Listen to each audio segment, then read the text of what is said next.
morning, Director Russell. Good morning.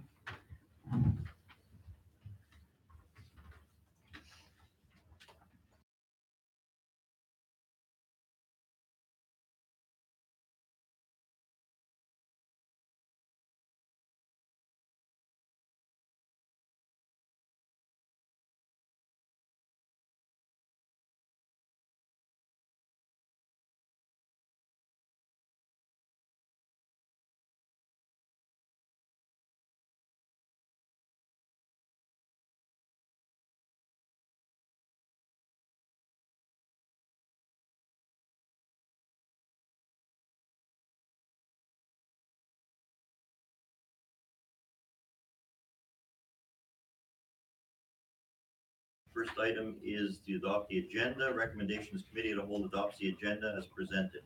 Mover, please. Councillor Tripp. Councillor, we don't need a second. Oh, sorry, I just had a quick question. Go ahead. With the in-camera reminder, are we going to be voting on that in-camera meeting, or is this the time to discuss it now? It says that a special meeting will be held, so I'm assuming that it'll be put to a vote? We'll be voting on it, Marcio. Your worship, the special meeting to go on camera is the one that states the items for the in-camera one, so that is the meeting that will be. That's basic. So we'll speak to it after then. Yeah, it's just a notice. Okay, all those in favor? Anyone opposed? So carried. So again, as just mentioned, we have a reminder, but the special going camera meeting will be held following the committee of the whole. Moving on to the minutes. PA, recommendations committee of the whole adopts the February 13th, 2018 committee of the whole meeting minutes as presented. Mover, please. Councillor Ross. Councillor Thompson. Discussion? Or you just second it? We don't need a second. Oh, okay, right, you're right. All those in favor? Anyone opposed? So carried. Okay, onwards. 4A. In our registered petitions and delegations, we have delegation of Fred Marshall, Gene Cook, and others in regard subject matter saving the Vienna Woods. Yes. Good morning. Good morning.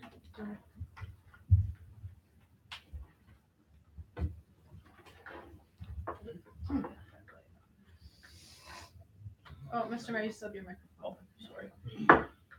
And just remind you on the onslaught, you have 10 minutes. Yes, okay. Thank you. So good morning all. I have a printout I'd like to pass on, if I may, to each one of the councilors and yourself.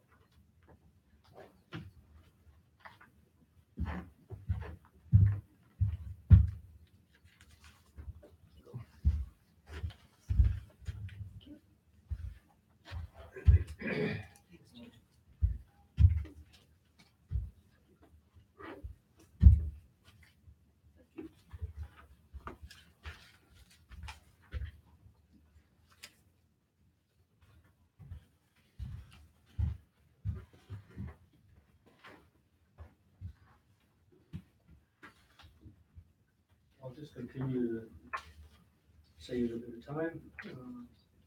I wanted to introduce Mr. Fred Marshall. He's a highly respected and accredited forester with many years of experience. Mr. Marshall has provided professional direction to provincial forestry and other ministries, BC Forest Service, logging companies, environmental groups, and in regard to the importance of best practices forest management.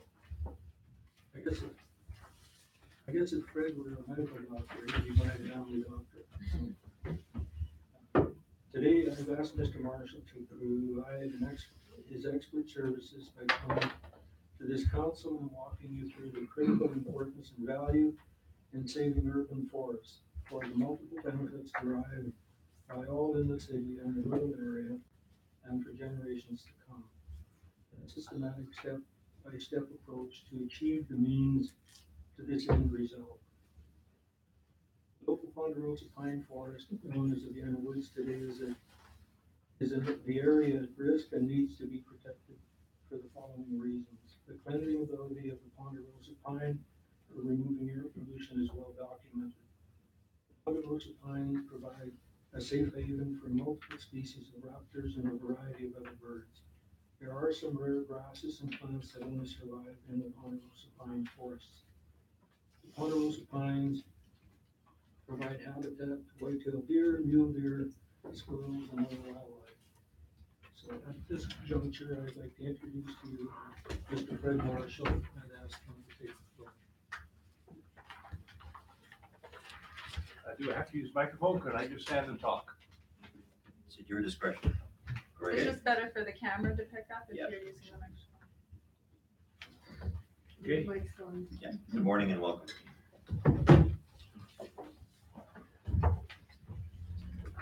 Okay, thank you, Gene, and is that on? Okay, thank you very much for having me this morning. And Gene has asked me to come and talk on behalf of dedicating this last portion of the Vienna Woods to some kind of protected area status, maybe part of the formal park proposal for the complex for the city of Grand Forks. And I've worked in forestry all my life, and I fondly remember the Vienna Woods, the Forest Service station out there, and that was a park, and now it's pretty well all gone. So this parcel of the city property there, lot 3M, maybe the one just to the north of it, alongside of the school district property, are really one of the last areas of a quite unique ecosystem in the Grand Forks area. Probably the whole plain here used to be ponderosa pine and bunch grass and open land, and most all of it now has been cultivated or developed, so people live on it. And so this little area here of the city lot, about 6 acres, the school board property next to it, a little over 5 acres, contain one of the last remnants of this ecosystem.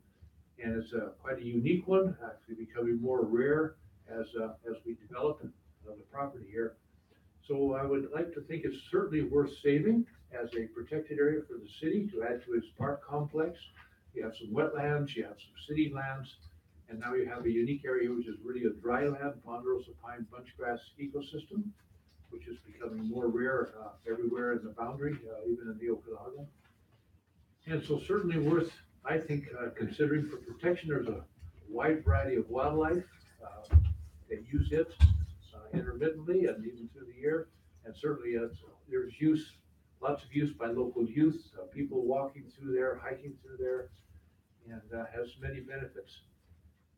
And I've done quite a bit of work for the city for Steve Howard.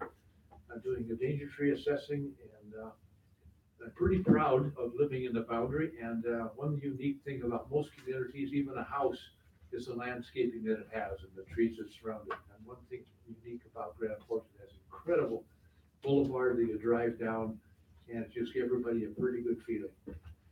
And so trees are invaluable. They provide all kinds of ecological services, and I can send you a copy of 100 of them about how good trees are. And this area out here is unique because it has a nice stand of ponderosa pine, yellow pine on it. It's 100%. The oldest trees are about 90 years old. I checked this age on them this morning, and there's a kind of a multi-aged layer stand. The western portion of the lot in question was cleared a few years ago, and there's some young seedlings now coming back on it, so it can be rejuvenated and restored, just left by itself, or you can assist it by doing some planting. So I could go on and on about how valuable trees are and why areas like this should be preserved, because it is kind of a unique area, more of a dry land desert as opposed to your wetland. I know you just set aside some beautiful parkland down on Johnson Flats, which is great, and there's other areas that need to be preserved. And the old axiom and practice used to be the wetlands, we'd fill them in and build on them. And we're learning that it's not the thing to do anymore, and the proclivity is still to do it. And this area here doesn't need filling, it just needs protection because it's a unique area. So instead of going on, if I have any questions or things like that, it's better if you get involved and ask me something, and we can go from there. Yes? Councilor Tripp, Yeah, Councilor and Buck. then Julia. Do I have to turn mine off? That's right. Yeah, it's a game we play here. That means I can't talk over you.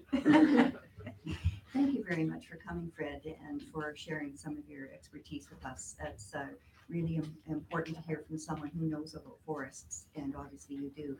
I'm going to ask a question, though, about this information that's been presented by Mr. Cook. I happen to see a list of, it says various owls and hawks including, and then there's a whole bunch of birds and different things that are included in there. Was this information that was taken by people who have actually been in the woods and identifying what species of birds and things are in there? Yes, that information was given even by Gene. He collected a list himself, and one of his neighbors is also a fairly avid bird watcher, and that's where that information came from. We just attached it to the report. Thank you. It's And pretty, I'm sure that list is not complete by any means. that list is pretty astounding when I see what's in there, what's living in the woods there. Thank you. Councillor Butler. Through you, Mr. Mayor, to the presenter. I'm just wondering, should council sell this land and the developer decide to clear cut it, how would the clear cut affect the neighboring and the remaining woods that belong to the school district property and to other private residences? Would they be in danger then of exposure and blowing down the neighbors' trees? Yes. Green, you know, you Try hear me? Okay. Here, you're a high-tech person. Oh, there we go. Thank you. I'm technologically challenged. That's a good question. And as we know that trees create a buffer for the trees next to them and on and on. If you cut, one of the biggest maladies that we face in the forest industry is when you cut that, you make a clear cut, then you have blow down along the edges because they're not protected. So the same thing has actually happened here. We had a 2012, a fairly severe windstorm. Some adjacent areas to the west of it have been cut, and that's the direction most of our winds come from, is from the west, and then caused a bunch of the trees in there to blow down. Some of them are still bent over, and as you keep doing that, you just accelerate it, and pretty soon you have, a flat land. So good question. Yes, that's exactly what happens. Councillor Crowe, and Councillor Thompson. Yeah, quick question. And in your report under forest health, it says a lot of different agents affect it, and fire, insects, wind, and disease in that order. So my understanding was these type of stands are renewed in the wild by fire.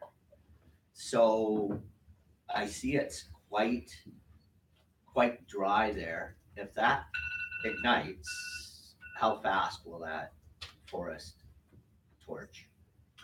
Okay, that's again, another good question. And these stands historically were formed by natural disturbance events, of which fire was a big one, and came maybe every 10, 15, 25 years, depending on it.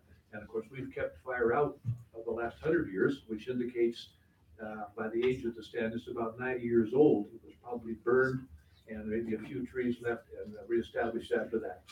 So the fire hazard now in the area is, I would say, moderate, because it's really, there's not a lot of heavy ground fuel. It's mainly light grass, and it would move through there fairly quickly. The main challenge would be winds with the dry grass in there. And on the adjacent lands where the school board is, I've developed an ecosystem restoration project for them. It hasn't been implemented yet to space the stand I out. will have to interrupt you, sir, on that. That article has not been released yet by the owner. That's what you're discussing Okay, right now. thank you, That is in confidence still. thank you. Yeah, anyhow,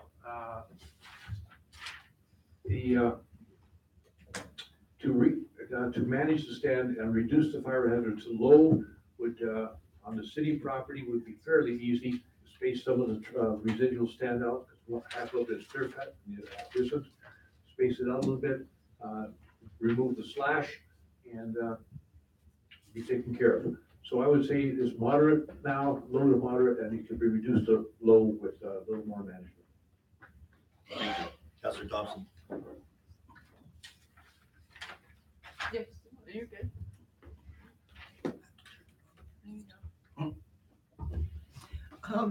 Thank you, Your Worship. Just looking at the list of wildlife that's there, I think there are some duplications in the lists, but are they, do they nest there, or are they just, have they just been observed, in the area? And I know at my house, we sit outside and bird watch too, and they don't necessarily nest there, but they do kind of fly around and sometimes perch. So I just, which are the ones that are of most concern that actually nest in that area? Okay, in the area, I know of no active nests in the area. However, just across the fence and right next to the airport, there is an owl nest there. And Gene has observed that. And most of these birds, some of them may nest very small nests in the area. They like small little cavities, things like that, to nest in. The ones that they've observed there, they probably feed there and they use it as shelter, resting areas, hiding areas, and things like that. And you need these kind of buffers, even though you may not have a nest in the area, like so one at the airport, you need these buffers alongside it to protect that nest. So I would say probably active nesting in the area is low, but use is high. Councillor Thompson. Just a quick follow-up. With the Eagle's Nest so close to the airport, the activity, the planes coming in and out, doesn't seem to bother them at all? Gene, you want to answer that? Because you live right next door there. Yeah. It's the nest we're talking about is actually a great horned owl nest. And Oh, sorry, I said Eagle. so it's just across the fence from the city from the 6+ acres. So it's as if it's their very last little stronghold of a place to nest. And they've been nesting there. Like all wildlife, their habits are to come back to where they originally were born and then reproduce. So these little guys and or the owls, up to the size of the owls, they have nested in that area for a long time. And if I might add, what happened was when the city cut down the 3 acres 14 years ago, that's on the westerly piece of this property, there was nesting in that piece of property. And so the birds, like all wildlife, they want to go back to the same spot, but those trees were now missing. So they've been, in essence, displaced to some degree, but some do still come back to nest, and as Fred says, to feed and for protection.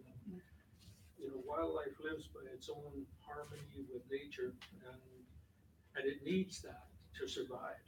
Even though they may not build a nest per se today there, wherever they're nesting, they need a place to come. At night they come and they nest there, and then they digest the food they've eaten during the day throughout the night, and then the next day they can go somewhere else. But as you remove the forest, more and more, in essence, in time, the birds will just die. And what I'm distressed about it is the fact that I don't want to see us wait till some animal, creatures are on an endangered species list. Why can't we just manage what they have today so they never become on an endangered species list? And there's nothing quite like the beauty of wildlife in the wild. And it's so close, it's so handy.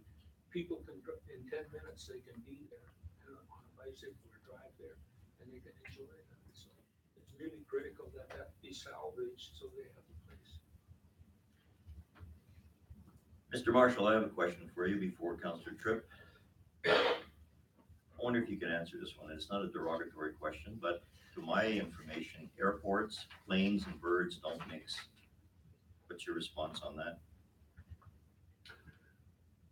That's true. However, the main problem are with large waterfowl, geese, and ducks, swans, things like that. The birds that habitat this area basically have negligible effect on the airport because they're all too small. You've got quite a list here. Councillor Tripp. Yes, I'm just wondering, would it be true that most of those larger birds would be nocturnal? They would be out at nighttime doing their foraging and flying, and then during the day they would come back to their nests and, as you say, digest their food? Would that be accurate? Yes, I mean, we have ravens around, we have some hawks around, we have the odd eagles, and I'm not saying, in my experience, and I've done a lot of reading, the only waterfowl that have been problem have been the ducks and the geese mainly, and that's the real problems with them, and mainly on the coast. Here in the interior, I've never heard of any problems. Birds of prey have amazing eyesight. They can usually see a plane coming. Get out of the way. Unfortunately, not vice versa though. No, it doesn't have to be. Councillor Butler? Thanks, Mr. Mayor. It's interesting that we actually have our sensitive ecosystem study on the agenda today as well. And this area of forest has been classified as a mature forest and under the other important ecosystems class. So to Mr. Marshall, I'm just curious, with the amount of pine beetle that's in there right now, is that going to be a threat? Is that going to wipe out these trees in the near future? And because normally the fires go through there, are these trees, do they have much of a life expectancy left in them? Again, good question, and I've observed the area for probably 30 years, and there has been different events in there. Very small infestation of mountain pine beetle, which kind of comes and goes and hits the odd tree, so very low. Fire, basically we've kept fire out for the last 100 years. So probably the main threats to it now are the mountain pine beetle and wind, those two. So I would say and both of those I would say are, we have abnormal micro burst events that blow trees over that you never think that, so that can happen anytime. I would say the risk, the forest health risk to this area is low for anything. Follow up to that. I guess what I was getting at is, what is the life expectancy of ponderosa pines? They're already classified as mature. Because they're used to being wiped out by fire, are they a tree that traditionally would become much older than that? Thank you. I forgot to answer the second part of your question. No, keep asking, that's right. I just could say, check the age this morning, and the largest tree on there is about 90 years old. And I would expect the life expectancy, there's always going to be some more fallout, some younger trees coming in, and some of the bigger ones, the thicker bark they have, the more resistant they become to the mountain pine beetle, and the more resistant they become to fire, and even wind too. Ponderosa pine are one of the most stable. So I would say the life expectancy of this could be 300 or 400 years old, right? So we're just getting started at 90 years. It's just a fairly young stand and lots of vigor there, and it's got a potentially very positive future to it to become a very rare ecosystem in the boundary. Councillor Crog? Yeah, a follow-up. Well, actually not a follow-up. My first question was about the fire, and you answered that awesome as far as moderate. My question actually was, if it lights, how fast will it go through that stand and into the school district property and into the neighbor's housing and stuff? Only from I'm trying to figure out how fast the fire department could deploy and how fast that could actually go up. Any ideas? How fast does the wind blow? Yeah. Basically, you're going to be completely dependent on wind speed and direction. That's to determine the fast it's going to go. So, the whole area could be burned up in an hour, probably at the most extreme conditions, from one end to the other. An hour, maybe a little bit less. So again, how fast? Depends on how dry the grass is. How long it's been drying. How fast the wind is. So mainly dependent on wind speed. So give me a 30 kilometers per hour wind, probably going to move about 10 kilometers an hour because it's not going to be steady. Just a rough rule of thumb. Yeah. Okay, seeing there's no other questions, thank you for your presentation. Thank you very much. We don't have anything on here, so we have a motion to receive. Or can I? He's got his mic on.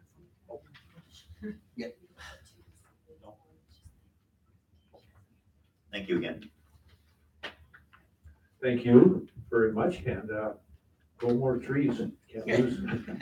Thank you. All right, moving on to item 5, regional topics for discussion with Area D. And welcome, Director Russell. It's a Thank you pleasure very always much. having you here. Thank you for having me. Nice to see you, Mike. Oh, yes, absolutely, certainly. Actually, All right, thanks again. Welcome, everybody. I have a few pieces to speak to, I guess 3 items. First being, well, we're in the midst of budgeting, so that's been taking all of our time predominantly, and it seems like we're very close to wrapping that up now. And one of the efforts that we make is to try to maintain about a 2 to 3% cap on how much that taxation requisition is going up. And it looks like we're at about that level for both you guys and rural Grand Forks, which is pleasing, given that there's been a lot of change at the regional district table over the last few months, right? We have a number of new positions that we have appointed, including that corporate communications officer and some changes in our building inspection. Across the board, there's a lot going on. And so, anyway. What was the percentage? It's about 3%. You can, the draft budgets are all available, obviously, but I think so for rural Grand Forks, I know it's at the last iteration, I was at two something in terms of that increase. So I have to check for City Grand Forks. The main piece that I wanted to speak to today was in terms of a shared interest topic is economic development. And so, as you know, we're in the process this year of going through a service review for boundary economic development service. And so what that means for the city and rural Grand Forks is essentially we're looking at how we deliver economic development services and trying to figure out what's working well, what's not working well, and how we want to change that.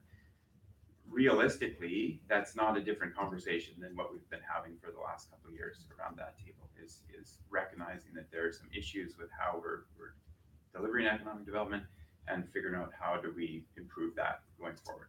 And one of the kind of strategic choices that was made around that table was to move to a model of a stronger community advisory board, basically, or committees, whatever that looks like. So some kind of degree of input from committees or tables that are majority not elected officials that are providing advice for all of us that are sitting in elected decision-making roles.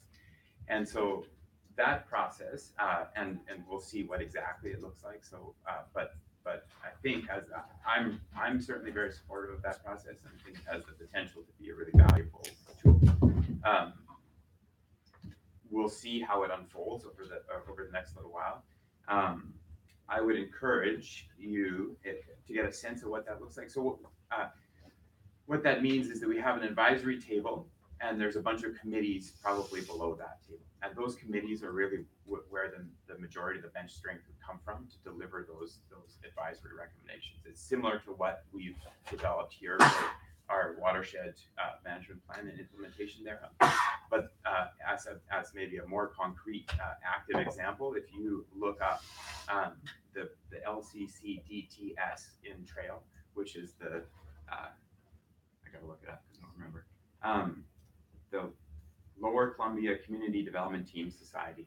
If you look up economic development in the Trail region, the Greater Trail area, you'll see their model, and it's very similar. So they have that LCCDTS is a group, and you'll see identified there a bunch of specific committees. So they have and we would adopt a similar model where it would be like a housing committee potentially and a tourism committee potentially. So we would define those as we deem necessary, and that's where those recommendations would come back to us as elected leaders to act on. And so we're on that path. It's moving ahead. By May, we should have a bit of a more concrete proposal in front of us to engage with and provide feedback on. So I'm excited about that, and I think it's potentially gonna be a really significant change to how we do economic development services.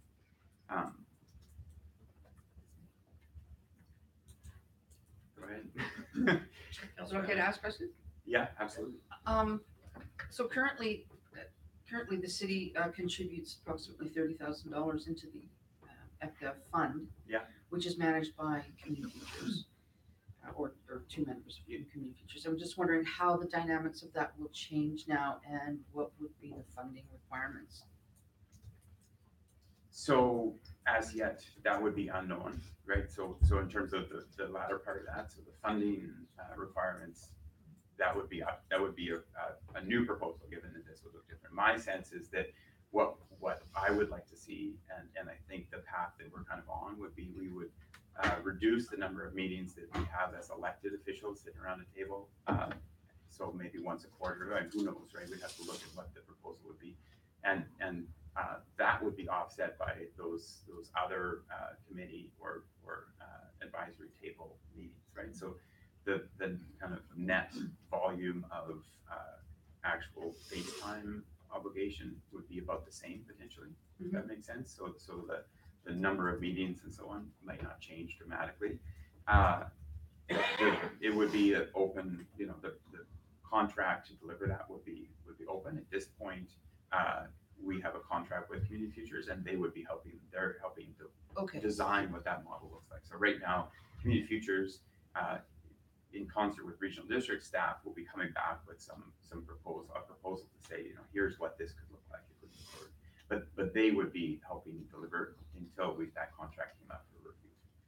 And how much input would the city have in that? As much as all the other members of the economic development. So one of the, to be clear too, one of the challenges is understanding how, we all know that it's a huge, geography is a big obstacle for us in terms of delivering economic development across the entire boundary, right?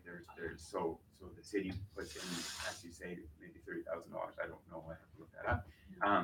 But then at the same time, Big White itself, for example, would be probably about an equal contributor or potentially more. And so that is a big geographic range, and we're trying to satisfy those needs. So what for example, rural Grand Forks and the city of Grand Forks, our interests in economic development are pretty clearly aligned on most levels, I would say. That might not be so in terms of once you start spanning that whole region. So the implementation of it could change depending on how the geography changes that dynamic. Councillor Clement. Through you, Mr. Mayor, just following up on what the councillor was saying here to our CAO or our CFO, $30,000.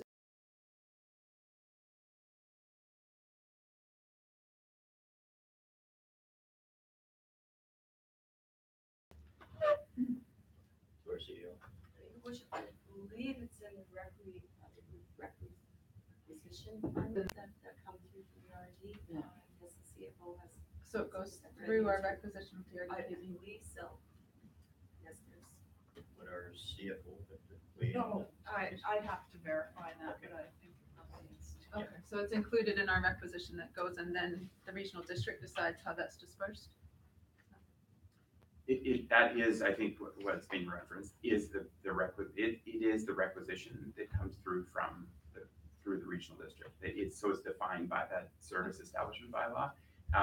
It's not, the very much the lion's share of that is for Boundary Economic Development Service goes to the contract to deliver that service, right? And there's some other pieces. So you'll see, if you look at those budgets, for example, you'll see that the projects, so there's the budget for the contract as well as the budget for the projects they're in and so on. And if you look there, you'll see those different pieces identified.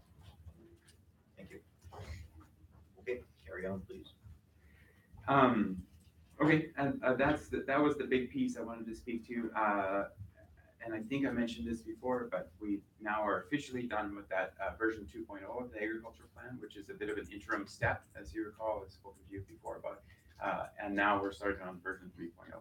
And the notion was that was in part to be very clear to our funders. So we had funding when I say we, it's genuinely we. We had funding from investment agriculture to help deliver the review of the agricultural plan piece of it.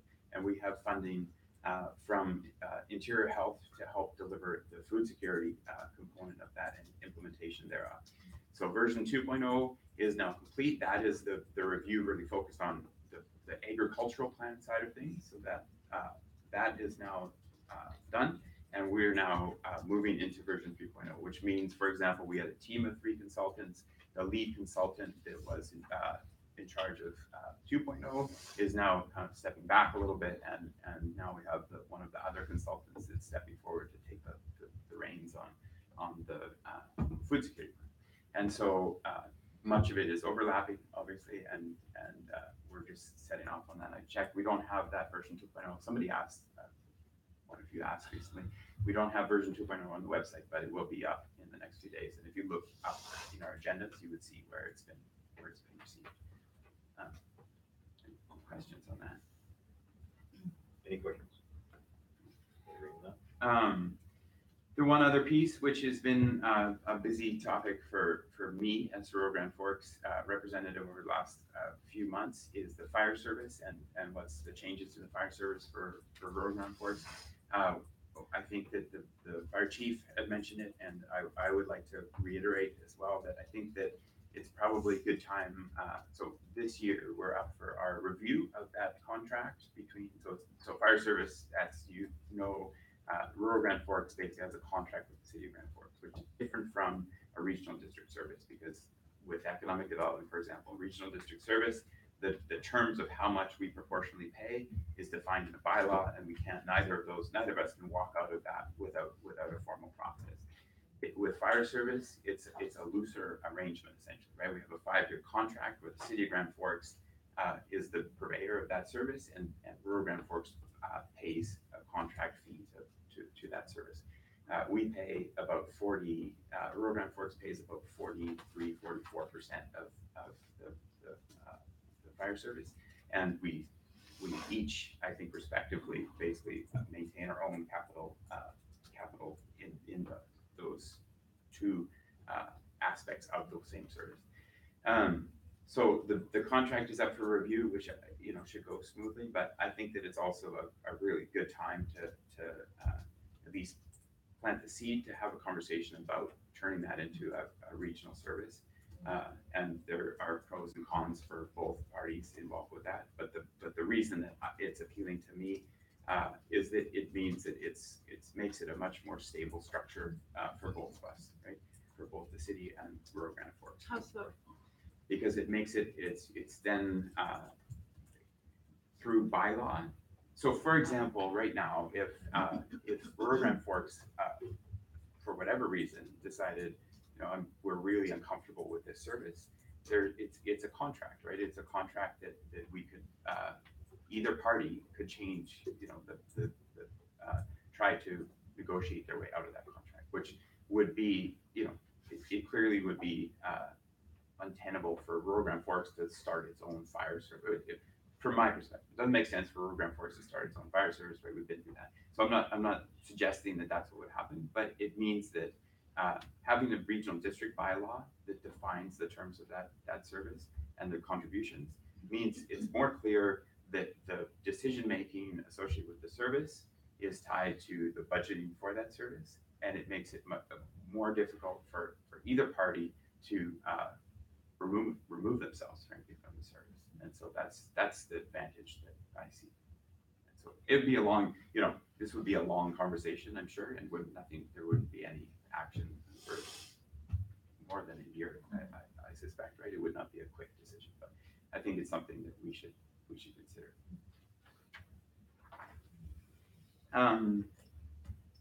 That's it. Any questions? Hearing none? Oh, no. Councillor Tripp, Councillor Butler. Thank you, Mayor Conrad. Thank you.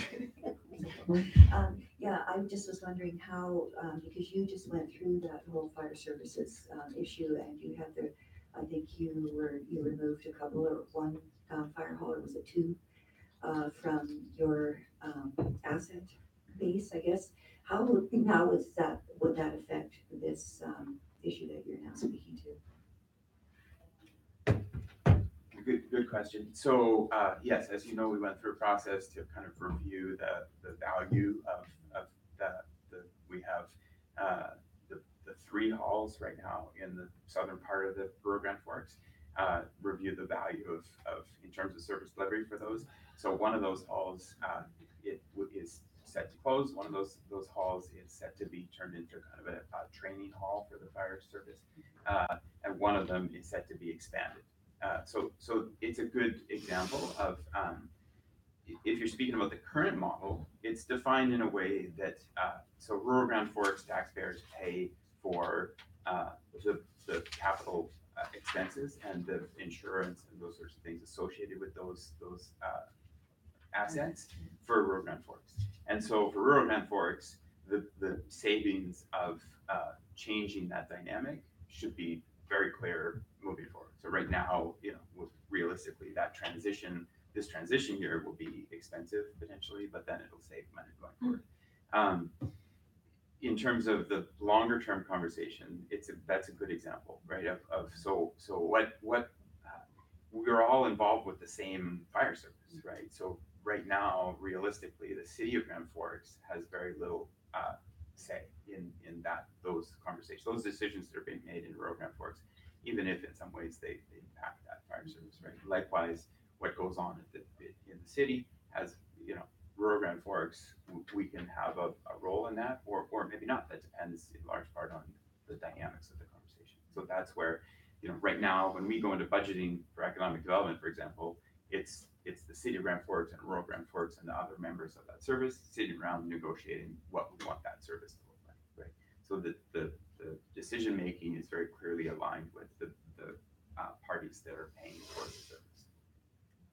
Councillor Butler, then Councillor Ross. Through you, Mr. Mayor, to Director Russell. I would imagine that putting more of a stable fire service in place would be beneficial for rural Grand Forks, for people's home insurance. I know that a lot of people in rural areas have difficulty with fire insurance on their houses. So hopefully that might be something that can improve with that agreement. And off topic, I've asked you this outside of the meeting, but I'm just wondering, is there any feedback you can give us now on the community center study that's being done at Community Futures, where that's at, and when it'll be finished and presented to council? Yeah, thank you. So first part of the question, no, realistically it won't, it shouldn't impact. So it changes, this would basically be a change to the governance of the fire service as opposed to we get caught in, so again, as rural Grand Forks, we've had a lot of conversation over the last while about what this service is, and it's primarily driven by insurance rates, right? And trying to identify how to maintain we have realistically a great fire service here, I believe, and the delivery of that service goes very well, and we have because of that and because of the way it's been run, we have the rural Grand Forks taxpayers on the whole are captured by that. They already have as good of an insurance rating from the fire underwriters as is realistic to get, and better than it would be in a lot of comparable places elsewhere. So it wouldn't change that piece. But that's a good, again, as things go forward, as fire underwriters gets more modern in terms of how they apply those regulations, it seems reasonable to me that the dynamic there is going to change more and more. And right now, one of the obvious questions is, okay, well, is that split of contributions to that fire service realistic given the balance of where that service is needed? And my sense is it's probably not too far off right now. But if it were to be identified as not being aligned with where the service is being demanded, then it would be a more challenging conversation. Second part of the question was, as you all would remember probably, or not, it would have been, I don't know when it was, some time ago that there was a motion here to ask for Community Futures and myself to help identify what a process would look like to explore the idea of community center development in the Grand Forks area. So their Community Futures was successful with a rural dividend application for to fund some of that feasibility. The consultants have been engaged with consultations. My understanding, the question was, when would we expect to see a report back from them? My understanding is that we should see that very soon. So very soon being within a week potentially. And then it would just depend once we see that when we can schedule to Have you seen it so far? have I seen it? No. As far as it's not done yet, right? It's like a Christmas present. Just It waiting to is, unwrap it. so, I don't think I'm speaking out of class to say that, the part of the outcome, so I've had lots of conversations about it, I haven't seen any written documentation. That the one of the outcomes there is identification of the rec center kind of area, the curling rink potentially as a attractive scenario to balance all the various different needs as a potential location. At the piece that I'm particularly interested in, beyond location is what does it look like moving forward? And for all of us, for the city of Grand Forks and rural Grand Forks, really the question is going to be, I think, is that asset management piece. So what is the long-term vision for if we're going to do this? If we're just going to build, there's lots of communities that have invested millions of dollars. They've built decent community centers of some sort or another, but there's very little. Either they don't have the just like the social energy that's taking place at that facility to make it be an active community center, or they don't have, the expenses for operational costs are so extreme and there's very little revenue. So one of the pieces that I'm hoping will come out of that is a nice vision for some scenarios for example, who are some key tenants that might be able to be engaged there that are going to bring some community energy and or some significant revenue, right, to help maintain that. So, we all should know, I think, that if we're looking at developing a community center, it's going to be expensive to get it developed. That's okay to me, right? I'm comfortable with that. What is going to be a bigger conversation, bigger challenge is if the 10-year vision is that it's still going to be expensive to operate, then that's a much harder, on an annual basis, that's a harder conversation. So that's the piece that I don't know what it'll look like yet, but that's what I'm hoping there'll be some good kind of vision pieces about that long-term sustainability. Councilor Ross. Councilor.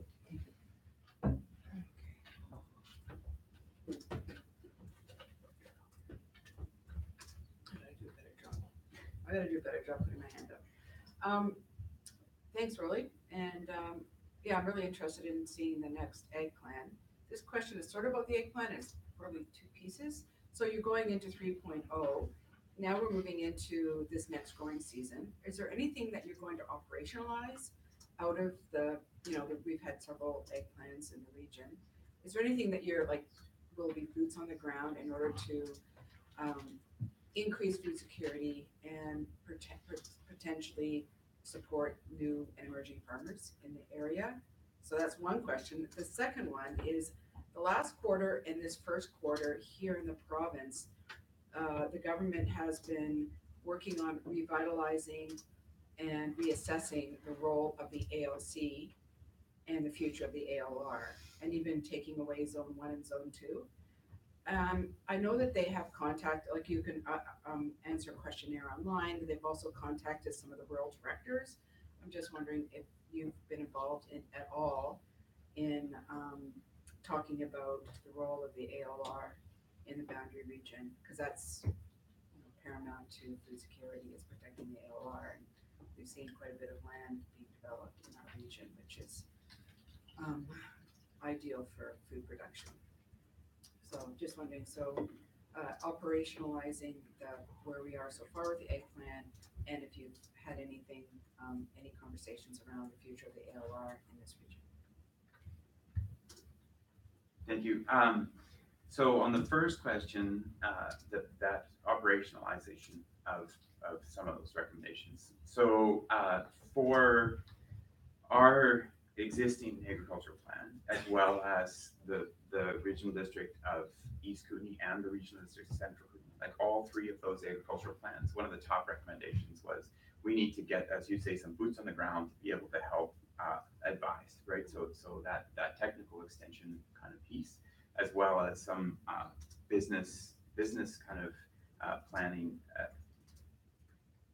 asset information or assistance to farmers to help them to, like, there's a lot of farmers that love the process but don't understand how to run a business, right? So partly that, and the marketing. So those three pieces, technical extension, marketing, and business development, were kind of identified in a number of those conversations across the whole Cooties. And so one of the outcomes there is in collaboration with colleagues across the Kootenays is that we developed what was initially known as the Regional Agricultural Liaison Service, and then evolved into the Kootenay Boundary Farm Advisor. So that, for example, is another piece that the City of Grand Forks is contributing through Economic Development Service, through that requisition from the regional district for that goes to a project as opposed to Community Futures, right? So that's one of those projects, is the Regional Agricultural Liaison Service.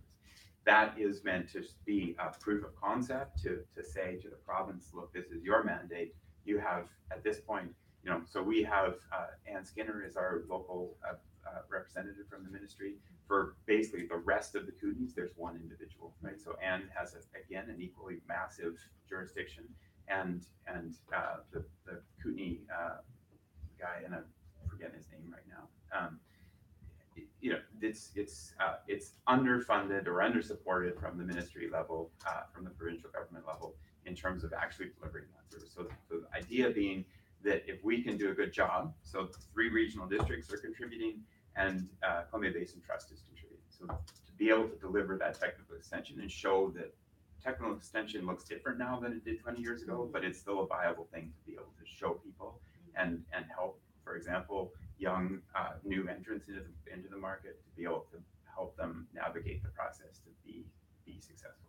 So that's for me, that's the one piece of that puzzle that has taken, that's where I've mostly been focused, is trying to figure out how do we do that well.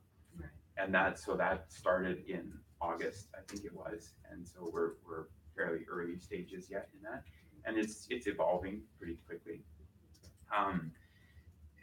My role, so in terms of another aspect of that would be the food security. So Interior Health has given us, we've secured Interior Health funding to develop that food security plan, and also to initiate the first steps of the implementation. But what that implementation funding would go to would be determined after that we're further along the development of the food security plan, because we don't know where the best focus is for food security targeted implementation project.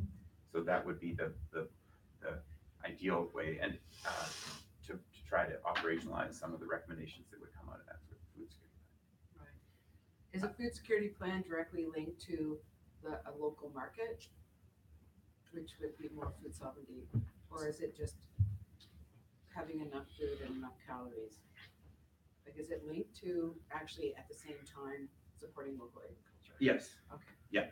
Yeah, it's not exclusively that. So if you can imagine the scope of an agricultural plan, which is meant to support agriculture, that would run from production through to distribution and marketing and access to some degree, right? And also would include things like nursery tree production, which we have a significant amount of in our area. Then you think about the scope of a food security plan. The vast majority of those plans overlap, because a food security plan is involved with both the food sovereignty kind of pieces of local production of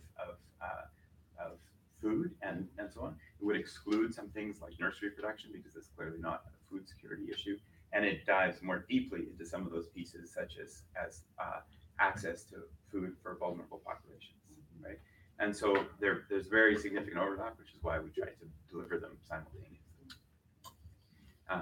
And so, for example, the City of Grand Forks, right, you have a food charter here, but we don't have a regional food charter yet. And we would probably look to the City of Grand Forks' food charter to help model what that might look like if we were going to consider that on a broader scale.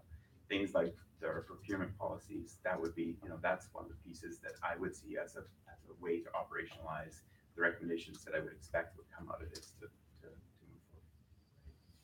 In terms of the ALC, ALR conversation, minimally so have I been involved to date. So the ministry, CBT put on an agricultural forum a week and a half ago or so, and so I attended that, and that was there was a strong ministry presence there, and it's the current minister and the current provincial government is very supportive, as you would know, in terms of the agriculture, and has some pretty, I think, some promising kind of paths identified forward in terms of helping support agriculture. The ALC, ALR conversation specifically was not part of, like, so that was there. I was not engaged with that part of the conversation.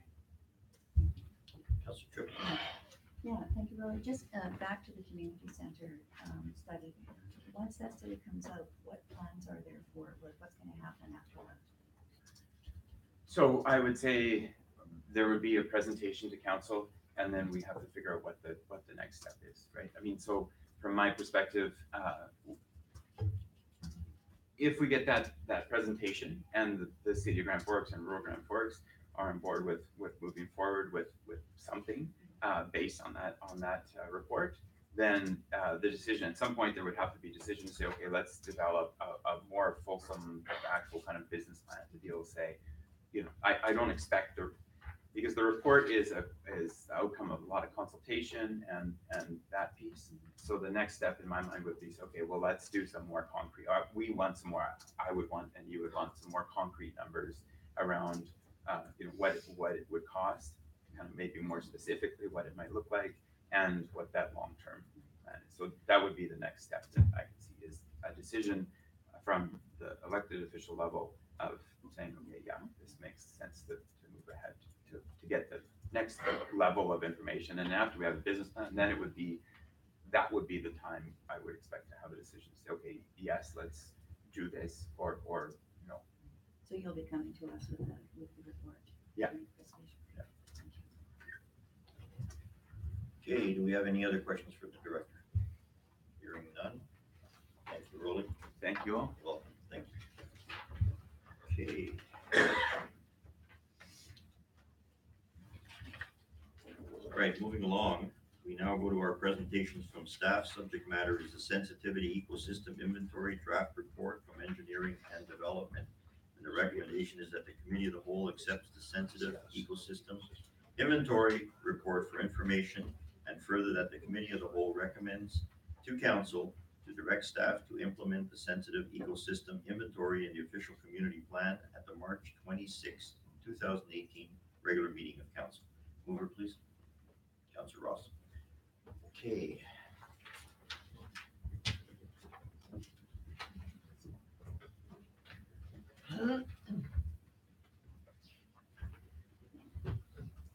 Thank you, Mayor Conrad. So just got a brief presentation to introduce this technical report. A personal note, I'm thrilled to be able to speak to this topic. I studied ecology and landscape ecology for several years and have used and drawn on sensitive ecosystem inventories and similar mapping exercises in much of the watershed management work that I did prior to coming here. So it's great to have the continuity. So today I'm just going to briefly talk about highlights of the report and then what we would use it for, and principally in the official community plan and the various implementing bylaws. So why did we need it? How was it done? Where are these sensitive ecosystems identified in the city, and what's next? So starting about why it's needed, this is the development permit area map from the existing official community plan, the Sustainable Community Plan 2011. The green areas, the Oxbow wetland here, and then the edge along the river, those are the identified environmentally significant areas where a development permit would be required for actually doing development. So for those of you who know the natural areas of the city well, you might notice that there's some ecosystems missing from that. There's other places that might actually be sensitive to development and might require some additional constraints or information requirements before development was able to be proceeded. As far as I can tell, there was no change in the development permit area for ecosystems between 1999 and 2011. And there was never any in-depth ecosystem classification or analysis done to determine where these should be. So when you look at the city as a whole, you see, various wetlands, floodplain areas, forests, grasslands, rock outcrops, many different types of ecosystem. And so the department identified in the official community plan review that was presented to council that ecosystem classification was really important to go ahead, and that was our mandate from council to proceed. But you can't proceed without data. So basically, we'll talk a little. First thing we did was obtain some LiDAR data, which is laser altimetry. We got a really good elevation map of the whole area. You can see down to the edge of the wetland, exactly where the wetland starts. It's quite incredible. Then we also got some excellent air photo data. And last year we contracted Ryan Durand with Ecologic Consultants. Ryan's a local who knows these ecosystems well, but he's also one of the foremost wetland ecologists and classification experts in the province. And he worked with our summer student and engineering technologist last summer to work on the inventory. And they were focusing on particular this question, where are the at-risk and ecologically fragile ecosystems? And, those are determined by environmental specificity, which means how much do they depend on the place that they're in? So the wetland in the Oxbow, very specific to that place. There's very few wetlands left in the southern interior compared to historically. They're rare and they're very susceptible to changes. So hydrological changes, soil erosion, shallow soils especially, spread of invasive alien plants, and human disturbance. So this is really about identifying the areas that should be, given special consideration for protection and measures to make sure that development doesn't affect them. So over several weeks, the field crew went out, or first of all, they started by mapping everything from the air photo perspective, and then it went out in the field and verified what's there. Here you see an edge of a cattail marsh where you've got a sedge wetland, and when you're down in these places, you're surrounded by birds and big sky. It's a very different city. So the team also went out and basically verified everything that was mapped. How does it look on the ground? This is an aspen copse wetland, mid slope up in the Overton area south of the landfill. Lots of amazing data collected as part of this project. And so the point of a sensitive ecosystem inventory is to have an easily understood map that can be used for planning and education that has some really solid data behind it. It's not the finest level or the most comprehensive ecosystem inventory, but it's an excellent first step. And so this is broken down into broad categories. What are the sensitive ecosystems? What are the areas with special considerations on them based on several different criteria that we discussed? What are other important ecosystems which maybe in themselves aren't quite as sensitive? They maybe have a history of human disturbance, or they can handle more impacts, or they're, have a number of non-native plants in them, but they're still providing some function. A good example is the very unique in non-native maple swamp over 8th Street at the highway there. It's a very novel kind of ecosystem. And then areas that aren't as sensitive. And now keep in mind that this is, seen from the 50,000 foot level from the air photo. And when you get down into the field in some places, sometimes you'll see some things which might have some sensitivity, some grassland elements, that kind of thing that needs some extra care. So we'll talk more about that at the end. The broad classes are identified here. So I'm going to show a couple of photos in a moment of some of the different sensitive classes, but the maps in the report show what are the different areas everywhere from freshwater, riparian to grassland, sparsely vegetated. Those are those rock outcrops and bluffs. People kind of think, oh, they must not have that value because they're so dry and hot and whatever, but they're actually really special habitat for a lot of species, everything from lichens to snakes. So right through various different classes. And so we see in some of our dry sites, you'll get a mix of grassland and shrub, for instance, where there's little pockets of moisture and you'll see more dove fir coming in, or you'll have much more of a bunch grass kind of full-on grassland. This is both up at Overton and 2 different sites. You've got these sparsely vegetated and dry open woodland complexes, especially on Observation Mountain.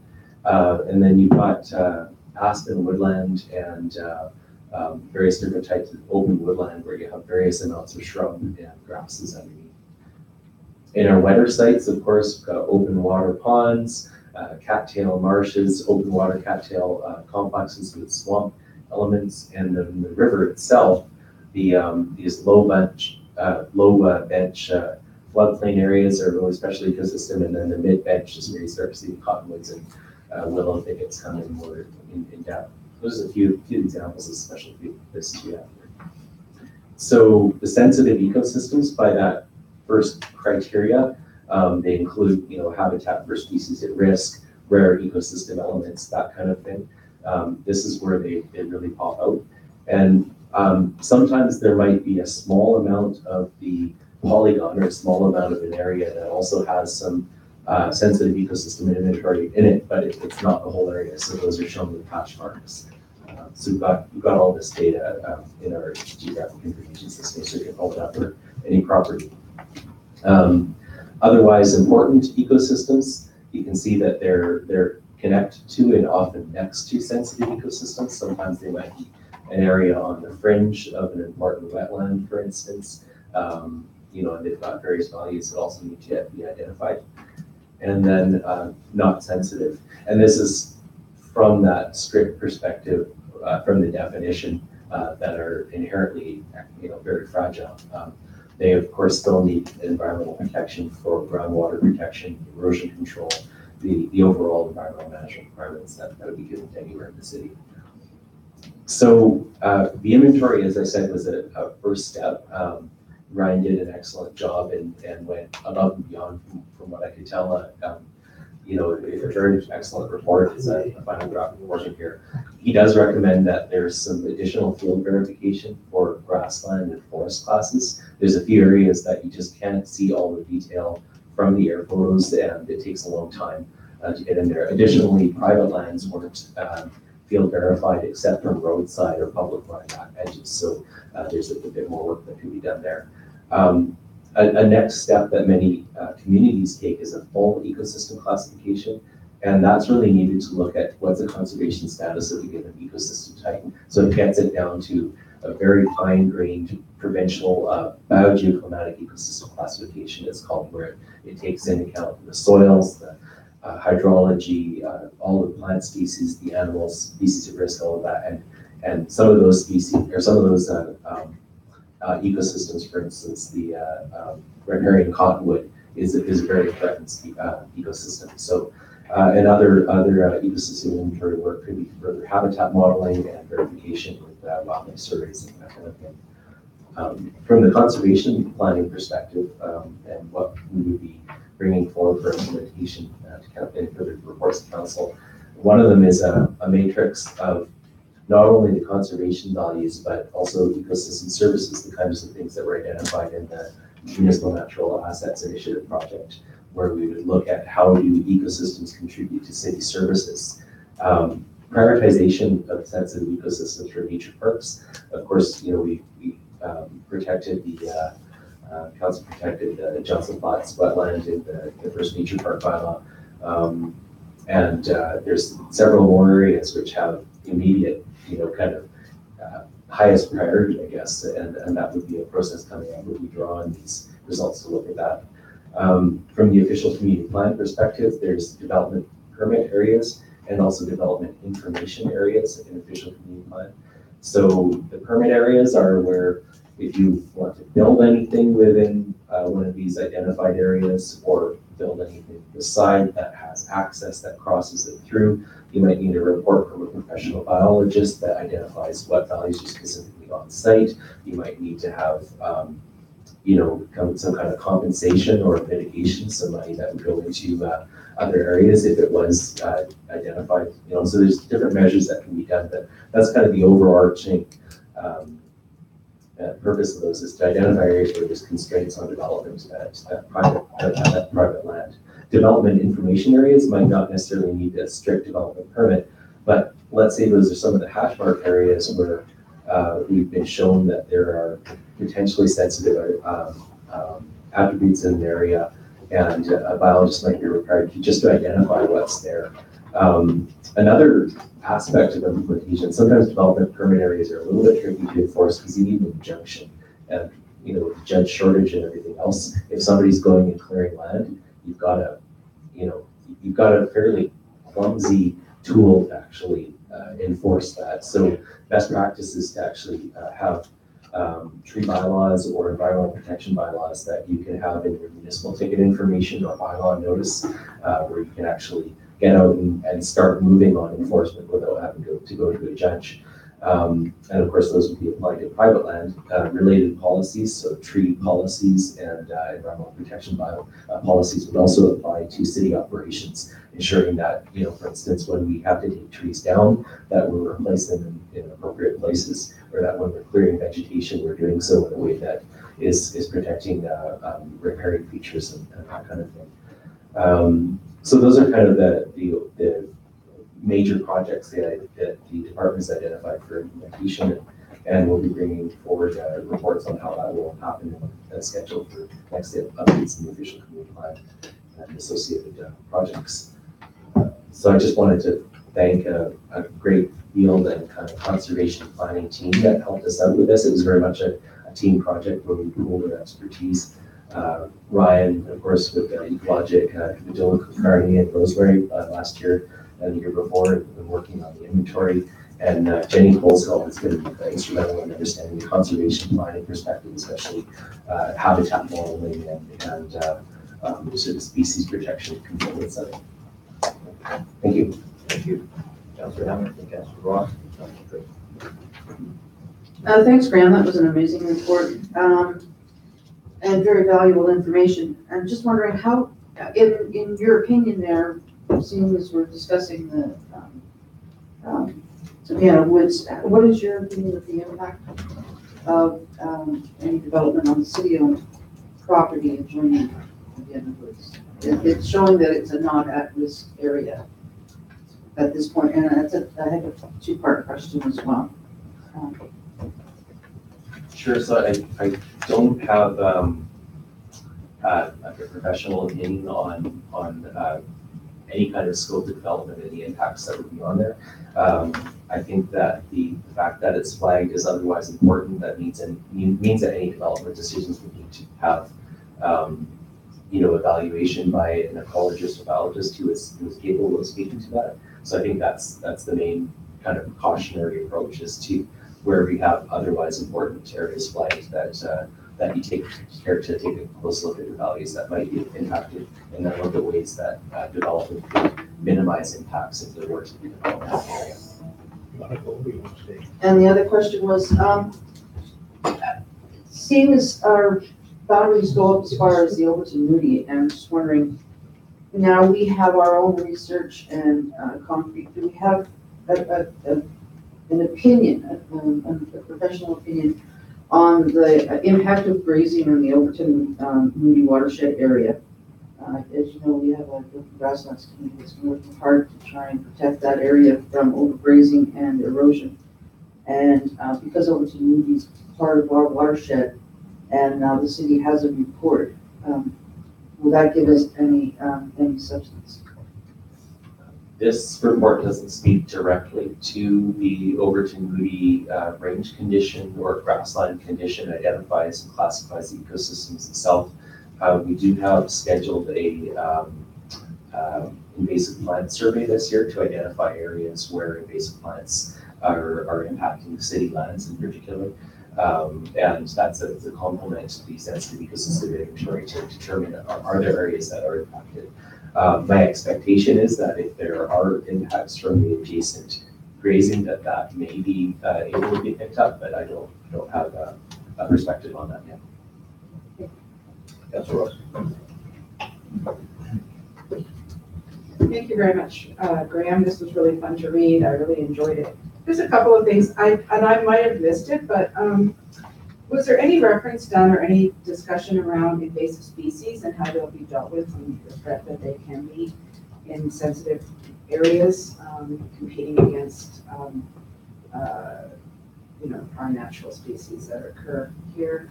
And another thing is, when I read on in point 3.3.6 on not sensitive, I was rather surprised because I would consider those areas to be newly fragile, injured, or wounded, and they actually need special attention rather than just say they're not significant ecologically, but no value once they've been logged, because they become injured areas, and which actually has a huge impact on biodiversity and areas' ability to thrive just through the destruction of soil habitat, mycelium. So I just wondered about how we can reclassify that particular heading about being non-sensitive, and if you agree or not, but I think it is an important thing to think about, and how we are going to deal with invasive species. If at all. Good, Mayor, thank you. So first of all, the invasive species, they were noted as part of the field verification of the various sites. So anywhere that there was large patches of invasive plants identified. There's some absolutely nasty ones along the forest right away, for instance, beside Grandview Road. We certainly have some in the airport area. There's a few places where further work was definitely needed. So the Boundary Invasive Species Society will this year be working with the department on an invasive plant survey and management plan. So we'll be looking at what actions might need to be taken in different areas to protect these areas from further invasion and to treat and respond to, and perhaps work on restoration options as well. So in working with the Boundary Invasive Species Society, they're involved in a lot of different restoration projects and different types of ecosystems in the boundary. So they're excellent to work with on this, and also it's a great example of the partnership from another, I guess, leveraging another regional service to work on our city sites. And on the second question, the characterization of sensitivity is actually really specific to this definition from the province. And there may be, of course, other ecologically fragile ecosystems that weren't directly identified in this first round, but these key aspects, how susceptible are they to these changes and sensitivity to disturbance? So in the report, the last paragraph speaks to, and actually says environmentally sensitive areas. It's different terminology than I use, but usually in conservation planning, you talk about environmentally significant areas, or ESAs. And so you would look at the significance of an area for providing ecosystem services or amenity values or other things that are perhaps having a value if restored. And so a value matrix that would add on to the sensitivity report would be able to take into account other values. So that's kind of part of our next step in planning, is to work with Jenny Coleshill on the conservation planning matrix. So I think that's definitely going to be a part of the conversation, is to kind of capture what other values need to be identified, including restoration value. I've just heard the terminology around ecologically wounded and ecologically wounded due to human activity, which, like, just in the worst case scenario, cutting down an urban forest, which is at today extremely significant for biodiversity and habitat and all the things that we value. And then once, say, something happens, it's clear cut or whatever, then it's no longer sensitive or of importance. But now they're talking about, I've heard this term, and you probably have as well, is biologically wounded or ecologically wounded. I haven't heard the terminology exactly, but I recall a quote from, might have been Leopold, maybe Rolly, do you remember, to be an ecologist is to, walk in a world of wounds. Yeah. It's something to that effect. Once your eyes are trained for it, you see it everywhere. I like that we're elevated ourselves, and business as usual is no longer an option. We have to be more aware of our ability to win.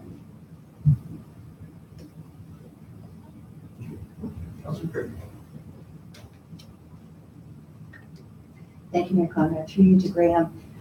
This is a great report, and I really enjoyed reading it as well. And there's a lot of terrific information in there that I think will really help the city in terms of its development prospects as it goes forward.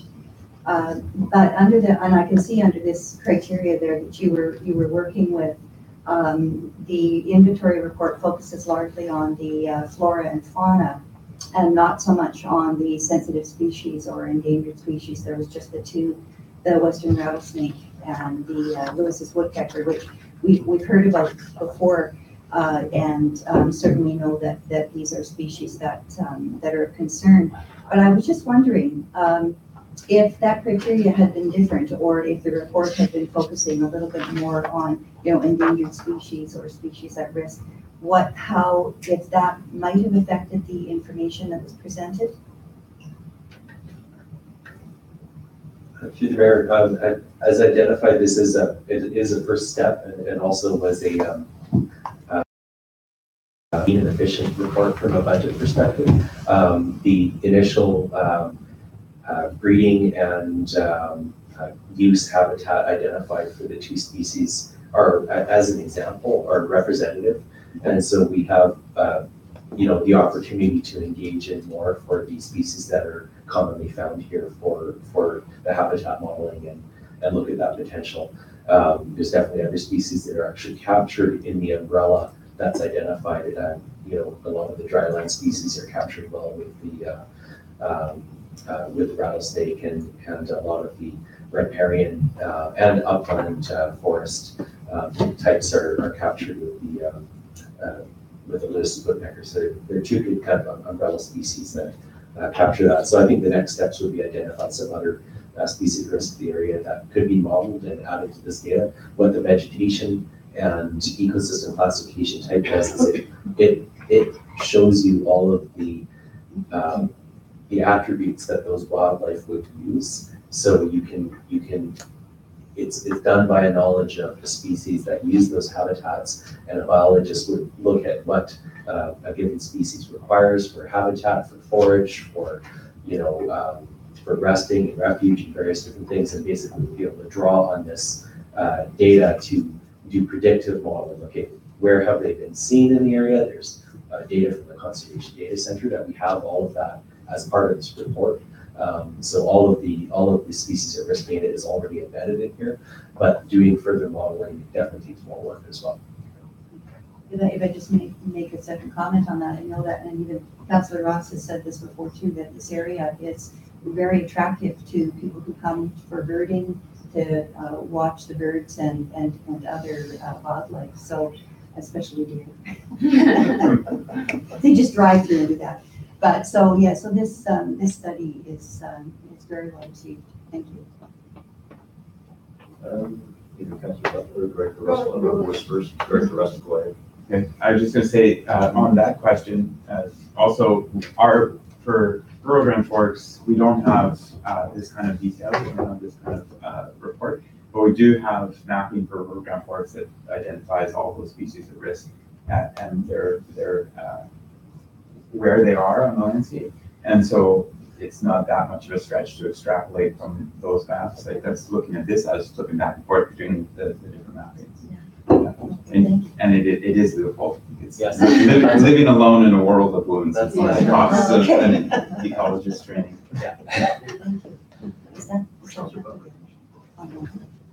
Yeah, so our zoning maps, if you just Google RDKB OCDs, and you'll find rural Grand Forest, and then we have a list of maps associated.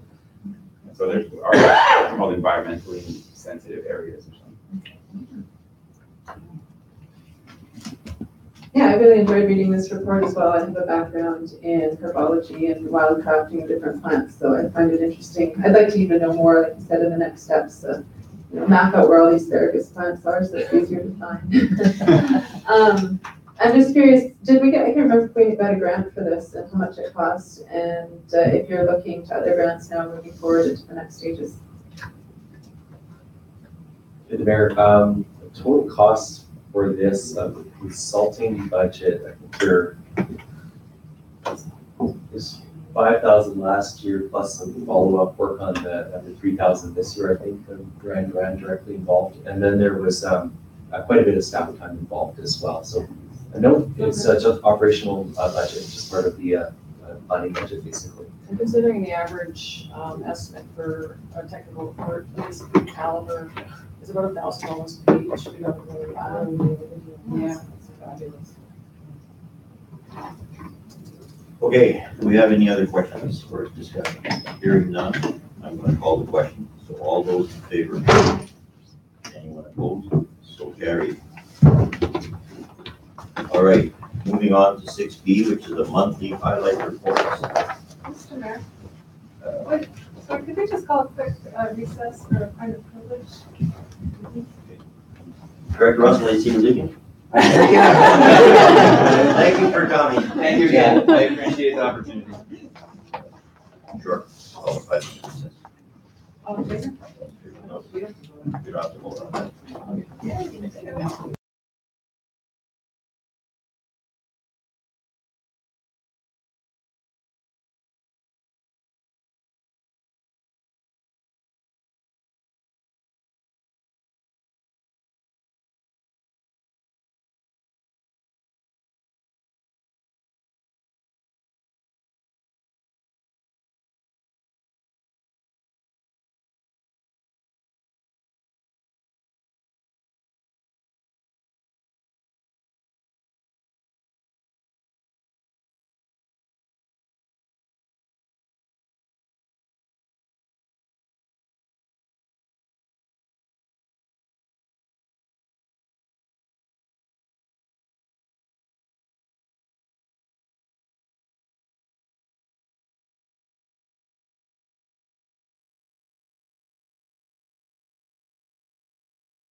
All right.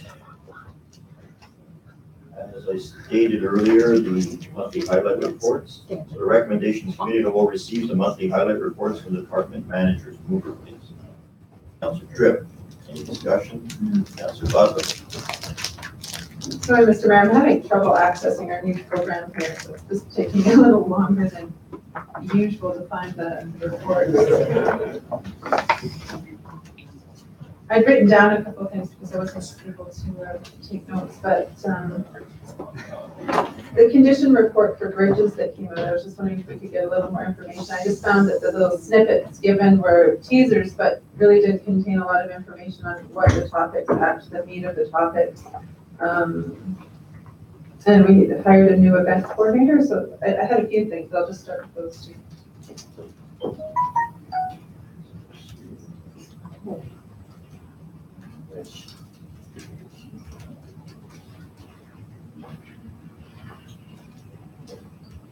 Councillor Butler, your mic.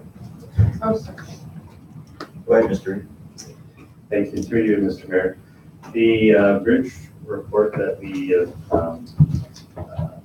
getting done this spring is for insurance purposes, and then we want to get a maintenance plan made up.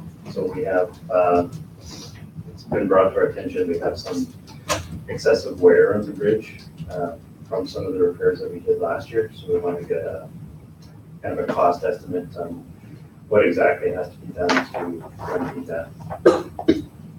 And then, sorry, the event coordinator, that was an internal posting that was done. So we're changing the way that we do events internally. So it was awarded and the backfilling is taking place. So. Any other discussion? Councillor Butler? Councillor Ross? It just seemed like staff's been really busy this last month. There was a lot of interesting things on the report, and like I said, only really short snippets of what they were about. So there was a septic health survey and a gas tax grant was implemented. If I could get any comments on those two.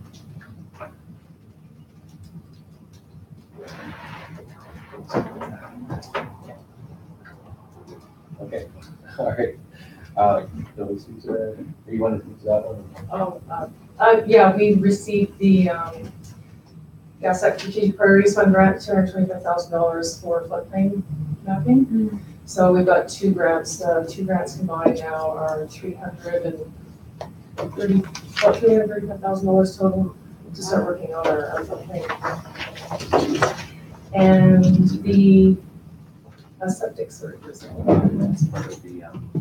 It's the sewer base, it's part of our sewer basing plan project. I was doing a septic survey to kind of gauge people's understanding of their septic systems and whether they knew they had them, and if they did, where they were, if they had issues with them, and just getting gathered information for that project. Just that one of the purposes of the sewer phasing plan is to identify areas where there are risks to groundwater from existing septic systems. In talking with installers or people who manage septic systems, the maintainers, a small proportion of people with septic systems actually follow the maintenance schedules. This was to gauge the public understanding of their systems. Any other discussion? Councillor Ross, please. Oh, my question was answered, thank you. Okay. All right, hearing none. All those in favor to receive? Anyone opposed? So carried. Moving on to, there's no reports for discussion.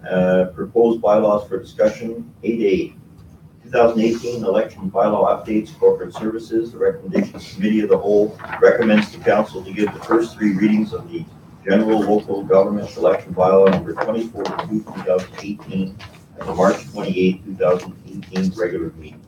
Mover, please. Councillor Thompson. All discussion. Thank you, Mayor Conrad. Yeah, I just wanted to thank staff for being very proactive about this and getting onto it early. And so it's good to see it here, and you can then get on with things as you prepare for the elections. All those in favor? Anyone opposed? So carried. And further, that the committee of the whole recommends to council to give the first three readings of the automated voting machines authorization bylaw number 2043, 2018 at the March 26, 2018 regular meeting. Mover, please. Councilor Thompson. Discussion. All those in favor? Anyone opposed? So carried. Moving on to 8B, bylaw number 2045, 5-year financial plan from our chief financial officer. The recommendation is the committee of the whole discusses a tax revenue increase of either 2 or 3% and recommends that staff include the amount in the financial plan bylaw number 2045. Councilor Tripp. Discussion. Councilor Tripp. Thank you, Mayor Conrad. Yeah, and I was really pleased to see that the work that Juliet has done on this. We had requested 2 different options, a 2% and a 3% increase. And seeing the numbers that were there, I just I really am really pleased with the fact that there's still 1.4 million being able to go back into reserves, and even a $20,000 per surplus at the 2% increase there. So with the mill rate being lower than last year's, if we use the 2%, it was 4.8559, and this year's is last year's was 5.0528, and this year's, if we use the 2%, it's the 4.859. I just really pleased, and I really hope that we'll be able to pass this through. Yes, Yes, thank you, Your Worship, through you to Juliet. Do we know what the rate of inflation was for 2017? Has that been determined yet?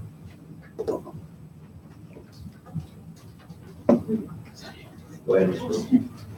Thank you, Mr. Mayor. The rate of inflation for BC, I believe, was 2.1%. I think Canada overall 1.5. Any other discussion? Councilor Thompson. Other than the reduction in the funds available for surplus, what would the plan is what, 2%, within 2% of the rate of inflation, right?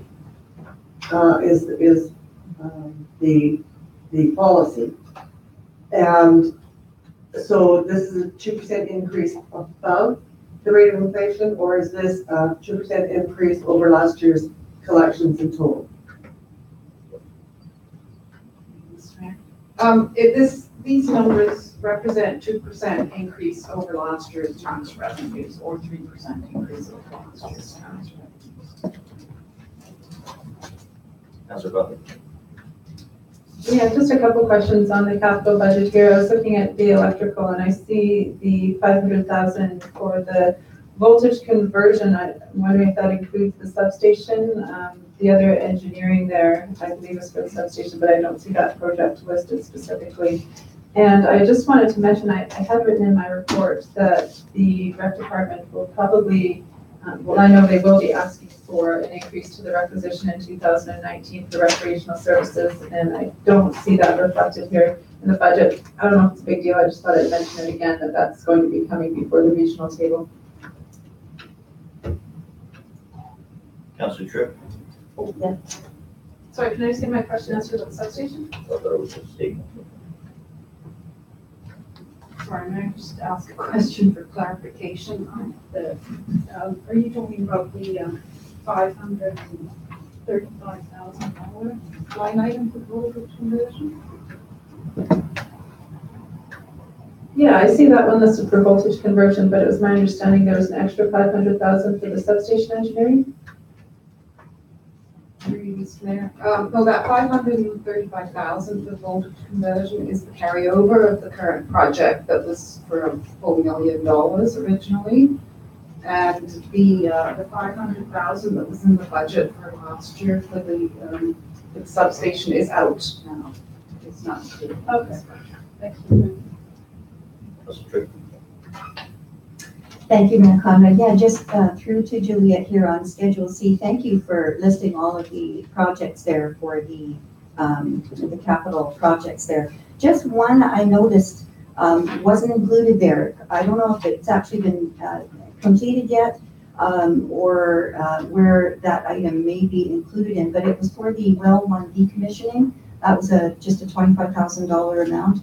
I know it's not much in the big scheme, but I believe that we had approved that on the draft capital project. So I just was wondering where it went.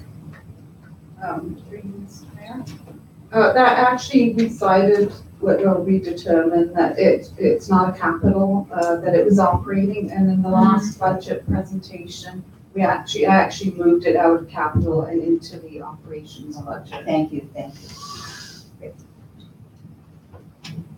Okay, any further discussion? Hearing none, all those in favor? Sorry, one question. Are we going with 2% or 3%?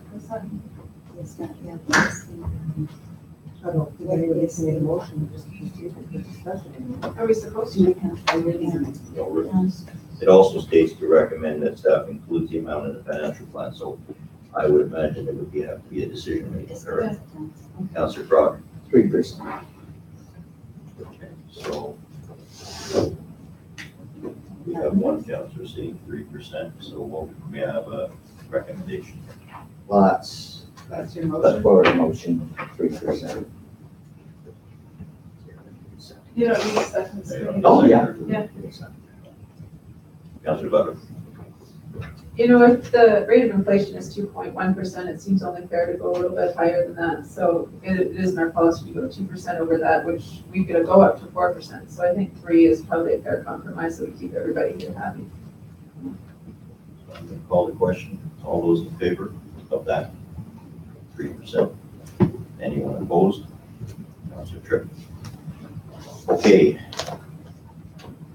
And there's a follow-up to that one, and further that the financial plan bylaw number 2045 be presented for the first 3 readings at the March 26, 2018 regular meeting of council. Mover, please, Councillor Ross. Any discussions? Hearing none. All those in favor? Anyone opposed? So carried. All right, moving along on no information items, no correspondence items, and we have no late items. So we now will move on to question period from the public. Yes, thank you, Your Worship. Kate Sailors for the Gazette. Just because this coming election season will be my first in Grand Forks, not for any particular reason, but what's the history of automated voting machines here in the city? Were they used in the previous election as well? Okay. When were they introduced?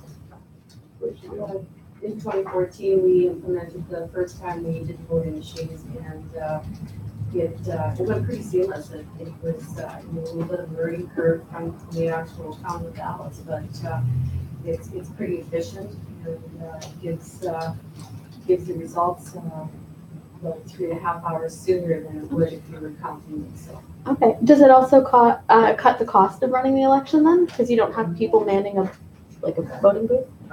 Your Worship, the cost is still, you're still going to pay for the cost of the service. There's a bit of offsets. When you have your paper ballots, you traditionally pay a little bit more for paper ballots.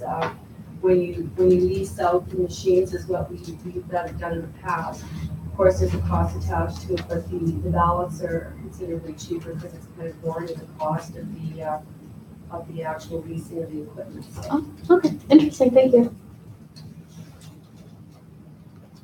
Any other questions? All right, hearing none. Oh, lady in the third row. Hi, Cindy Anthony. I just have a couple of questions or comments. I understand there's a new bylaw proposal for the city, and I just wanted to give some input into that for your consideration, Your Honor, and honorable council members. I'm in real estate, and seeing the needs of the community that we have a need for affordable rental housing, and we also have a need for nicer, newer homes. I see that, we run, property management through our brokerage, and our brokerage manages about 50 rental properties, which we are constantly getting inquiries about more opportunities for rental, and we just have no vacancies.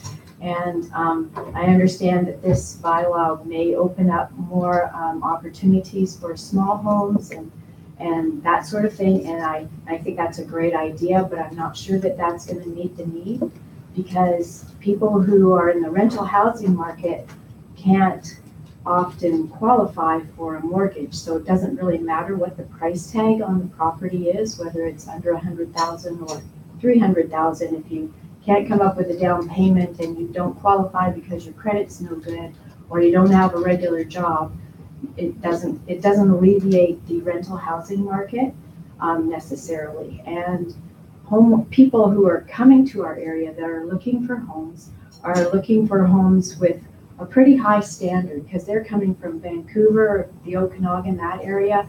So they're looking for updated, nice homes with very little work to do. They may be looking for homes with suites, which I think is a great thing for us to incorporate into our residential housing, the opportunity for more secondary suites. But for them to install a secondary dwelling or detached laneway house or something like that, I'm not sure that they're going to want to tackle that on. I'm not even sure that our local people are going to want to tackle building something, because the cost of building can be $200 a square foot, and because everybody needs a bathroom, everybody needs a kitchen and walls. And with building costs going up and the building code getting more intricate as to becoming more like by using 2x8 construction rather than 2x6, it's just going to get more and more expensive. So the people that may be looking to put in detached homes might be more like the tiny homes on wheels or RVs.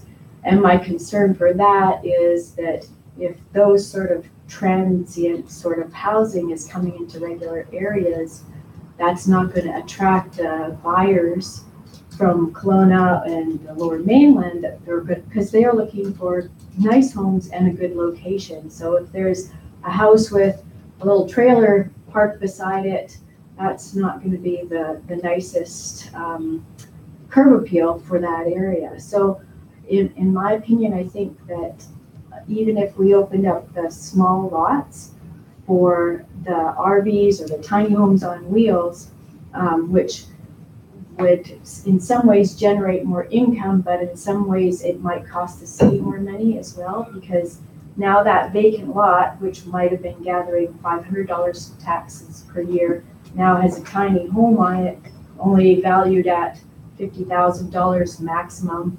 So it's only raised the price up a little bit, but then they get the homeowner grant, which deducts $770 off. So now your revenue to the city is almost less than what it was with vacant land. So I would really like to have a win-win situation to open up for more development, for like a multifamily rental opportunity, or for giving rebates or incentives to developers to build more homes that are what our buyers are looking for, so that it increases your tax revenue and makes the city happy, makes the neighborhoods happy. And I think with a larger development with rental housing, multifamily style, that might help everybody to have a good community. Thank you. Councillor Howitt, Councillor Tripp. Thanks, Cindy. I'm actually quite surprised too that more developers haven't jumped on the opportunity, because we have a huge opportunity here right now for building. There's such a shortage of housing out there that it just makes sense that some developer, and we're hoping the real estate industry will jump on board and go and get that person for us with those people. Because there's land out there that they could be purchasing. Most of it is privately owned land, but it's owned multifamily. And it would be wonderful to see that happen. I think with the carriage homes and the laneway homes, I think because that's in our bylaw now, it doesn't mean that we're insisting people go out there and build these carriage homes or laneway homes. it's just relaxing the regulations to allow for that to be permissible, whereas before it wasn't. And I think if you look in our bylaws, the new one, I don't think homes on wheels are permitted. My understanding is that they won't be permitted as a secondary unit. Okay. And the draft that I read, they were allowed. The homes on wheels? I think it might be a temporary, but I don't think it's. Through the mayor, there's significant constraints put on the opportunity for tiny homes on wheels, which are actually distinct from recreational vehicles.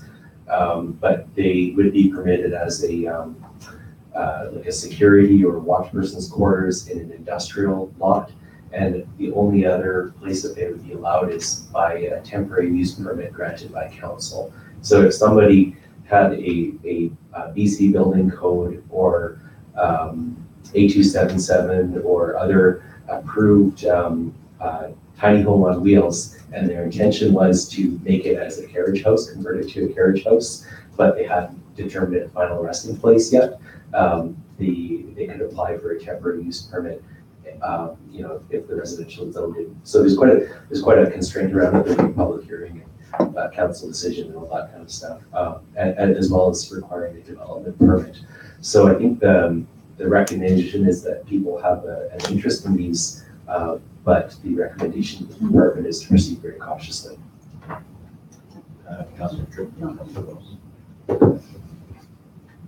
Thank you, Mayor Conrad, and thank you, Cindy, for coming and just speaking to this issue. As council knows, Cindy and I met, and some of these issues were discussed just to be gathering more information for the upcoming bylaw tonight. And I thank you, Graham, for answering one of the questions that I wasn't clear on, and I'm sure we'll get a few more answers tonight. So I really appreciate that, because it really helps us to identify what we need to hear and the way actually it is structured and how things will be moving forward. With the development permit that council needs to approve, and that would be each one that's coming forward, I'm assuming, that certainly does put another layer of, what should we say, it's another layer on there anyway, that they're not just going to be put up everywhere. And I know that was certainly one of my concerns. And I really appreciate your comments about the development. And yes, we would sure like to see some people come in and provide some multifamily residential, because it's certainly needed in the area. So thank you for coming. Appreciate that. Yeah, we're going to be talking about this at length tonight, but I'm not sure. I'd just like to draw your attention to the Nelson Star this week. Nelson had put out a survey, the city of Nelson, on laneway houses, and there's a lot of interest. There's a lot happening in Nelson, and it's not a housing solution.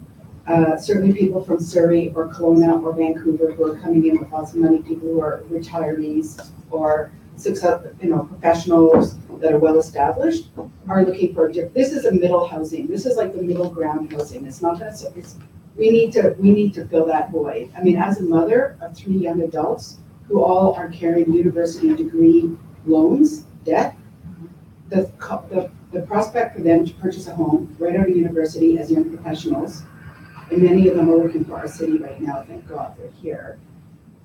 They're dealing with student debt and they're trying to get on their feet.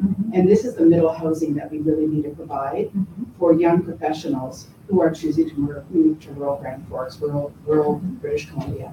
And so this is the niche market. It's not, it's part of the housing package, including multifamily condos, which is still out of reach for our new young professionals who are recent university graduates, unless they have wealthy parents who are helping them get into their new homes. So this is not the panacea that's going to solve all our housing problems, but it's certainly something that we need in order for us to have a full palette available so that we can attract as many young people, particularly, as possible to come to our town and provide the expert services that they are providing even here in City Hall to make this a better place. So I understand what you're saying, but I'm looking forward to talking about this more tonight. And I just, encourage you to read the Nelson Star. in the article they have on the houses. Just to quickly weigh in on Councillor Ross's comment, there's also, the onus should also be put on the financial lending institutions because of their new constraints that they put forward with the stress test and all of these type of criteria. This definitely impacts also on a lot of individuals able to get a mortgage, able to be able to financially afford. So we have to take that into consideration also, that that's out there. Councillor Butler. Thanks. I just had a quick question for Councillor Ross on that article, because of what the guest here has said. I mean, it's definitely appealing to want to build a laneway house, but to build something and then rent it out when it's so small, you're only going to get maybe what $300-400 a month to rent a very small place. Are they being rented for more than that? And, Absolutely, we know that. Yeah. Because I mean, we've got 2-3 bedroom suites and houses here that are only being rented for $800, and they're a lot bigger. Oh yeah. Yep. I know people that are renting I guess them. it all depends. I mean, this is, I have a cottage on my farm and, it's never not occupied. How many square feet? 480. 440. Just quickly on another note, the BC Housing Code, as far as BC Housing is concerned, with the new mandate that they put in last, I believe was July, they have to revamp a lot of that too, because it puts a lot of restraints on individuals that want to build their own homes. It makes it very tough because a lot of times homeowners or potential homeowners do not have the affordability to hire a contractor. So that element really impacts immensely, and it's going to cause a lot of problems for communities because in fact they are going to be losing individuals because they do want to build their own homes. Councillor Tripp. We're debating something that's on tonight. Yeah. Yeah. But it's nice because she's here now so that she can get her questions answered, right? She won't be here tonight. Just one very quick comment. I haven't read the article, Councillor Ross, so I don't know, but I had understood that Nelson's lane, what do they call them? They call them garden homes because they don't, I believe, let out onto a laneway.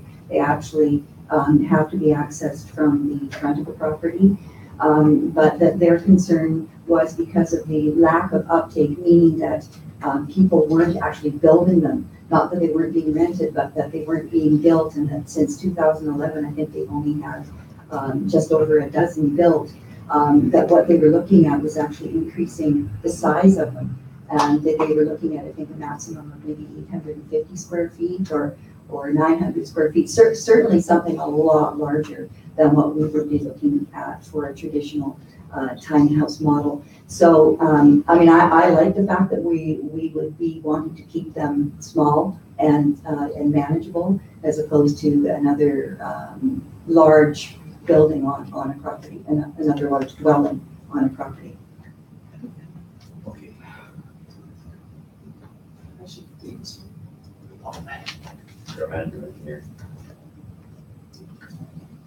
I just want to comment on the folks coming in from Vancouver and Calgary and Kelowna and places that are coming in for buckets of money. There are no barriers to those people here. There's Valmar, there's Valley Heights, there's Copper Ridge, there's Riverside Meadows, there's Bryson, there's Mountain, there's Selkirk Place, there's Clifton Estates. If you're looking for that type of a homogeneous type of subdivision, we don't have any barriers here for that. What we do have are barriers for people who are looking for affordable housing. And so what we're doing is removing those barriers and increasing the variety of housing stock in areas where we don't have building covenants. And that's the purpose of this. Thank you. Lady in the third row. Gloria Cook here. Do any of the staff or your councillors have any idea, or Cindy has an idea of the numbers of people that you were talking about couldn't afford homes here? Too high. What was it? The numbers of people that you were talking about? That can't afford homes? Yeah. Oh, I have no idea on that statistic. I just know that every week we get several inquiries looking for rental homes. So I would say, I don't know if I could guess 20%.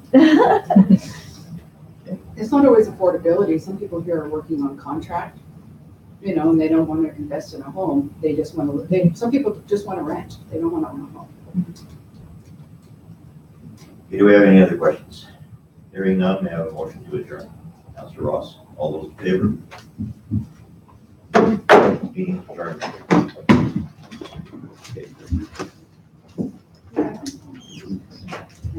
It's